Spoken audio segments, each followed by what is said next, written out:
E abbiamo trovato anche la signora Dora Di Pietro, originaria di Barletta, vive in Francia e anche lei viene qui per l'estate udinese e magari anche per approfittare di questo incontro internazionale di altissimo profilo.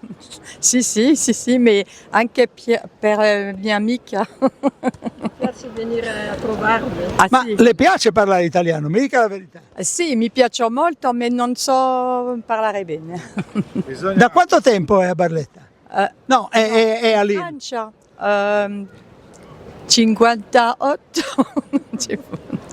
Però Barletta con questo suo mare, con questa sua felicità di vivere che hanno questi abitanti della Puglia, lei scommetto che non li dimenticherà mai. Mai, tengo il sangue italiano. Sì.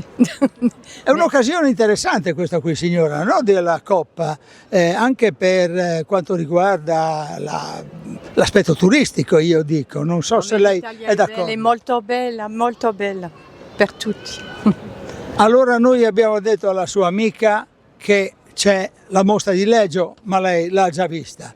A lei diciamo, come le dicevo prima fuori onda, Giovanni Battista Tiepolo e Gian Domenico Tiepolo, due autori del Settecento, da visitare proprio al centro della città di Udine, presso il Duomo di Udine. Sì, possiamo andare a vedere, sì.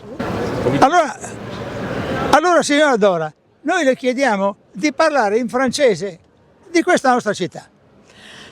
Questa città è molto bella, ci piace molto, stanno tante cose a vedere. Ma ce lo dica in francese così ci tira su di amore.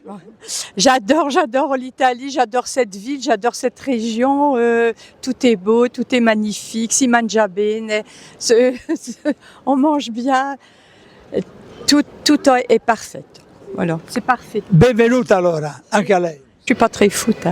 Alors, per miei fratelli che gli piacciono molto il pallone, gros bisous de Ondine et à bientôt.